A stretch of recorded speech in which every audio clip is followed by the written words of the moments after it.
Bismillahirrahmanirrahim. Assalamualaikum warahmatullahi wabarakatuh. Selamat berjumpa kembali anak-anak semua. Hari ini kita lanjutkan pembahasan kita. Yang terakhir kemarin kita telah mempelajari tentang 3 zat benda. Berdasarkan wujudnya ya. Berdasarkan wujudnya bentuknya ada 3. Padat, cair, dan gas. Hari ini kita mempelajari berdasarkan jenis partikel penyusun. Jadi berdasarkan jenis partikel penyusunnya, zat tersebut kita bedakan menjadi 3 lagi, yaitu unsur, senyawa, dan campuran. Nah, di LKS itu ada di halaman 30. Kalau yang punya buku LKS ada di halaman 30. Berdasarkan jenis partikel. Apa itu partikel? Partikel itu adalah elemen terkecil ya, terkecil dari suatu benda. Kalau batu yang besar, kalau kita lihat ada batu yang besar itu dia tersusun atas partikel-partikel batu. Jadi batu yang besar itu tersusun atas partikel-partikel penyusunnya, yaitu batu itu tersebut. Nah, partikel-partikel itu adalah elemen terkecil. Jadi itulah yang disebut dengan partikel.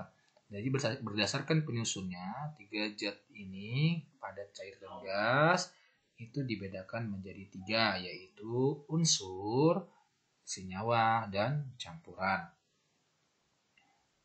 Nah, hari ini kita membahas tentang apa itu unsur, apa itu senyawa, dan apa itu campuran. Unsur, nah ada di buku paket itu di halaman 96, silahkan dibuka yang punya. Unsur. Nah, pertama kita disajikan gambar. Oke, Bapak ringkaskan dalam bentuk PowerPoint yang Bapak buat. Silahkan diperhatikan di layar unsur, senyawa, dan campuran. Oke, pertama kalian perhatikan nggak gambar di layar, yaitu ada sebuah kubah. Apa yang unik dari kubah masjid tersebut? Ya, ini adalah kubah, katanya kubah berlapis emas. Nah, gambar kedua kita saksikan. Apa yang unik dari ini, apa namanya? Monas ya, Monumen Nasional. Di puncaknya itu kan terkenal ada seperti lidah api ya, tapi terbuat dari apa katanya nih? Terbuat dari emas. Nah, kamu tahu nggak sebelum jadi kubah, sebelum jadi Tugu Monas, emas tersebut sebelumnya berbentuk apa? Oke, kita saksikan. Ya, nih ada emas batangan. Oke. Jadi sebelum dibentuk menjadi kubah, menjadi apa saja yang terbuat dari emas, maka emas tersebut kita cari tahu dulu ya. Sebelumnya dia seperti apa wujudnya. Nah, ternyata seperti batangan ya, banyak dijual, banyak yang disimpan oleh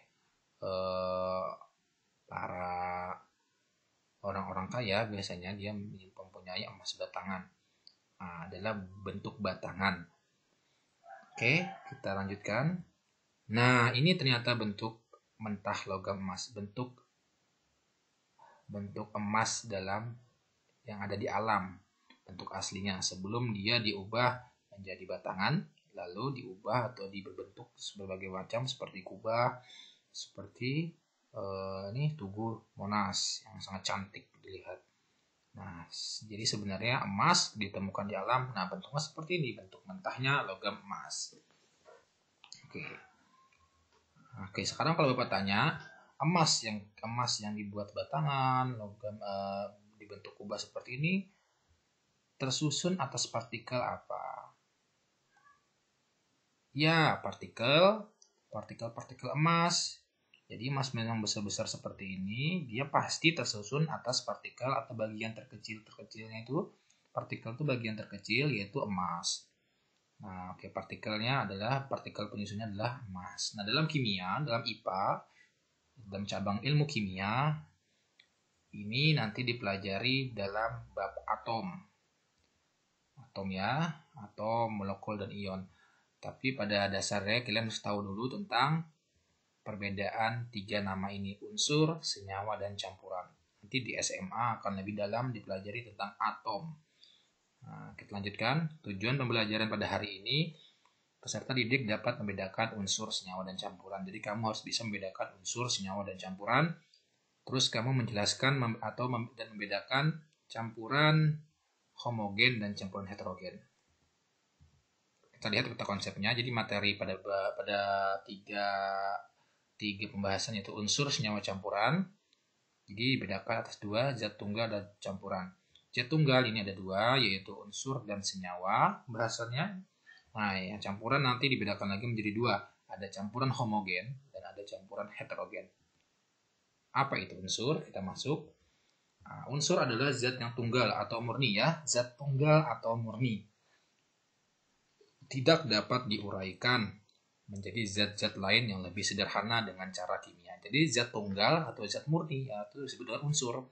Nah, kita saksikan di buku kalian ada juga pengertiannya. Bisa dilihat. Ini ada di kotak biru. Nah, sama ya. Ini perhatikan gambar. Ada kubah unsur emas. AU, aurum ya. Kalau dalam ilmu kimia, nama kimianya adalah AU, A besar U kecil pada kubah emas dan monas. Nih, pada kubah emas dan monas. Terus emas yang gambar B adalah emas batangan sebelum dibentuk menjadi kubah. Nah, sebelum jadi ini, dia jadi emas batangan. Ada keterangannya di bawah. Yang C adalah emas yang ditemukan di alam. Jadi emas mentahnya, murninya seperti ini. Oke, perhatikan katanya benda di sekitarmu. Ada pensil, buku, meja, kursi, pintu, jendela, pakaian, dan sebagainya. Tersusun dari apakah benda-benda tersebut? Semua benda yang ada di bumi kita tersusun atas materi. Kemarin materi ya, atau zat, ada tiga. Ada zat materi, ada atau zat, padat, cair, dan gas. Ilmuwan menggolongkan materi berdasarkan komposisi dan sifatnya. Berdasarkan jenis partikel penyusunnya. Ada zat tunggal, campuran sama ya, seperti di PowerPoint Bapak tadi. Ada campuran heterogen dan homogen. Lanjut saja. Sorry. Nah, kita lanjutkan. Nih, pengertiannya unsur merupakan zat tunggal yang tidak dapat diuraikan. Artinya tidak dapat diuraikan lagi. Tidak dapat dipisah-pisah lagi. Dia zat tunggal atau zat murni. Itu disebut unsur. Tidak dapat diuraikan dengan proses kimia biasa. Oke, itulah disebut dengan unsur. Singkatnya gini aja, unsur adalah zat tunggal atau murni yang tidak dapat diuraikan titik. Jadi itulah unsur. Unsur ya, unsur. Kita lihat lagi di buku kalian. Nah, misalnya besi, timah, seng, tembaga. Pernah ya, besi ya? Besi contohnya, atau timah, atau seng, tembaga, dan nikel. Sama dengan contoh emas di atas. Nah, tadi kita mau menyaksikan adalah Nah, sebongkah emas apabila dibagi terus sampai bagian terkecil akan menjadi atom emas. Nah, jadi emas yang besar tersebut kalau kita bagi sampai bagian yang sangat kecil disebut dengan atom emas. Jadi partikel penyusunnya adalah atom emas. Kan besar nih, kalau kita hancurkan sampai bagian terkecil, sampai nggak bisa dilihat oleh mata, sampai tidak bisa dibagi lagi. Jadi kita bagi sampai kecil, sampai tidak bisa dibagi lagi, sampai bagian terkecil. Nah, maka dia disebut dengan atom emas. Partikel penyusunnya adalah atom emas. Atom adalah bagian terkecil dari suatu unsur. Nah, berarti emas itu unsur atau bukan, Pak? Nah, oke, kita lanjutkan. Apa saja yang termasuk unsur itu, Pak? Unsur itu apa aja sih, Pak, contohnya? Nah, di buku kalian sini lengkap sudah. Nah, oke. Nah, unsur. Unsur terbagi menjadi dua. Ada unsur logam dan ada unsur non-logam. Apa itu unsur? Oke, lihat. Nah, ini dalam ilmu kimia, nanti kalian belajar ilmu kimia, banyak di SMA akan lihat seperti ini. Tabel periodik unsur. Jadi unsur-unsur yang ada di alam, termasuk emas tadi. Nah, jadi emas itu adalah unsur ya, unsur. Artinya zat tunggal atau zat murni yang tidak dapat dipisahkan oleh reaksi kimia biasa.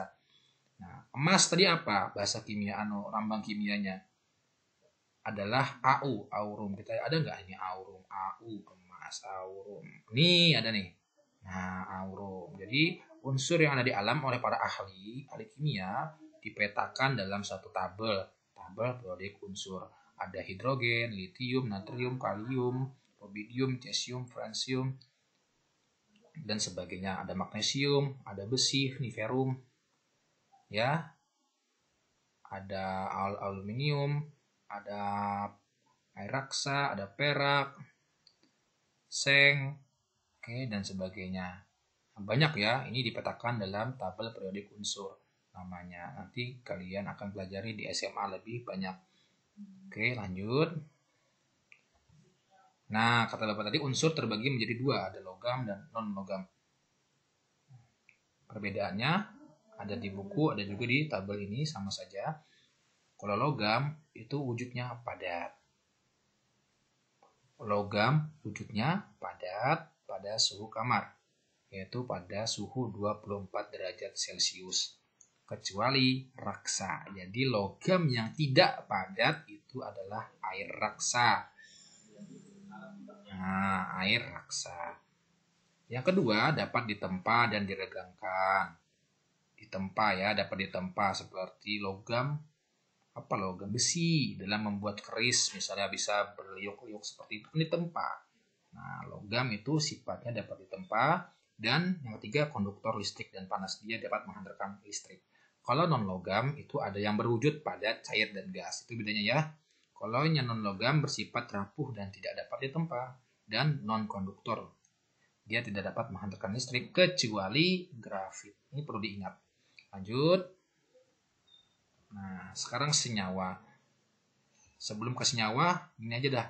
Bapak minta kalian di rumah untuk nih. Nah, menghafal, bukan menghafal sih namanya, mengingat lah. Diingat. Kalau pada kelas-kelas sebelumnya Bapak suruh menghafal, tapi kalian bolehlah menghafal boleh, diingat pun boleh, yang penting tidak lupa. Nama unsur dan lambangnya untuk logam dan non-logam. Ini unsur logam ada 9. Tolong diingat, ada unsur non-logam ada 7. Oke ya. Jadi Bapak minta yang ada di buku paket minimal ini yang kamu ingat, ada unsur logam dan non-logam. Yang sering kita kenal dalam istilah kehidupan, aluminium. Contohnya pada pembuat panci-panci ibu kalian di rumah terbuat dari aluminium. Apa nama Indonesianya? Aluminium ya. Nah, lambangnya A besar, L kecil. Aluminium. Lambang ini biasanya diambil dari nama Inggris atau nama Latinnya. Maaf, Bapak ulang. Nama lambangnya ini diambil dari nama bahasa Latinnya. Ya, aurum. Nah, tadi aurum itu nama unsur. Ini semuanya unsur ya. Ini unsur, ada unsur aluminium, unsur aurum. Nah, unsur tadi dibedakan menjadi dua. Ada unsur logam, ada non-logam. Nah, Bapak minta kalian hafal atau ingatlah. Ini yang termasuk unsur logam ada berapa? Di sini ada 9, tolong diingat. Nama Latin, lambangnya boleh, atau ketiganya boleh. Latin, Indonesia, lambang. Ketiganya gitu supaya bagus. Aluminium sama ya, Indonesia aluminium, Al, aurum. Kalau bingung aurum, diingat Indonesianya adalah emas, makanya lambang emas tadi A besar, U kecil. Nah, nih. Nah, katanya unsur emas AU. Jangan bingung, AU itu apa? Aurum. Dari kata aurum yaitu emas. Perak itu AG, argentum. Bahasa Latinnya. Makanya disingkat AG, A besar, G kecil. Nama Indonesianya kita kenal dengan istilah perak. Kalsium. Nah, kalau bahasa Latinnya calcium. Kalsium ya, cara bacanya kalsium. Indonesianya kalsium, lambangnya C besar, A kecil. Nah, semuanya itu ya. Ferum. Nih, ferum. Besi. Nah, kita kenal dengan istilah besi dalam bahasa Indonesia, bahasa Latinnya ferum. Makanya lambang kimianya adalah Fe. Ferum. Kita lihat ferum. Nih. Nah, nih ferum dipetakan di sini mana ferum. Nih, Fe, ferum. Unsur besi. Oke ya, itu saja yang Bapak minta hari ini. Nah, non-logam Pak, non-logam apa saja? Non-logam tadi katanya tidak dapat ditempa, dia bisa bersifat padat, cair, dan gas. Contoh gas apa? Ini oksigen. Oksigen kan gas bentuknya. Nah, oksigen bahasa Latinnya oksigen. Tulisan seperti ini. Bahasa Indonesianya oksigen, lambangnya O saja. Hidrogen. Nih, hidrogen. Sama ya, tolong diingat. Pak, ulun maunya nama Indonesia sama lambangnya aja dah. Ininya nggak usah, boleh juga. Yang penting kalian ingat. Contoh, belerang. Belerang ini kan bukan lambangnya apa? Lambangnya nggak diambil dari kata Indonesia. Kalau diambil dari kata Indonesia, belerang itu BE atau B bisa ya. Tapi es sulfur. Nah, dari kata sulfur. Jadi lebih baik kamu ingat juga nama latinnya. Nitrogen, N besar fosfor ya, sama dengan kelas 7 dulu. Kelas 7 yang sekarang kelas 8 Bapak suruh menghafal juga, Bapak suruh mengingat. Jadi kalian boleh saja, pokoknya diingat atau dihafal boleh, yang penting jangan lupa. Oke ya, itu saja yang ingin Bapak sampaikan pada hari ini. Kalian kenal dengan unsur, tadi ada zat tunggal. Nah, unsur dalam alam semesta ini banyak, maka dipetakan dalam sistem periodik unsur nih. Unsur yang ada di alam. Ada hidrogen, ada besi, ferum, ada aurum. Nih, nah, dan masih banyak yang lainnya nanti dibahas di SMA lebih dalam. Untuk dasarnya di SMP kita kenal sedikit-sedikit aja dulu ya. Yang penting kalian kenal. Jadi tolong diingat ada unsur logam dan non-logam. Apa saja yang termasuk logam? Ini. Apa saja yang termasuk non-logam? Ini. Lambangnya ini. Lambangnya ini yang dipakai dalam sistem periodik unsur nih. Lambang semuanya nih. Nah, ini lambang unsur. Terus perbedaannya apa Pak? Perbedaan logam dan non-logam. Ada juga di buku, ada juga di sini. Oke, itu saja yang ingin Bapak sampaikan pada hari ini. Silahkan kalian. Nah, ini ada juga di buku kan? Nah, sama kan? Sistem periodik unsur. Sama saja ya, ada di sini di buku kalian, di buku paket. Ini perbedaannya ada juga di sini, oke?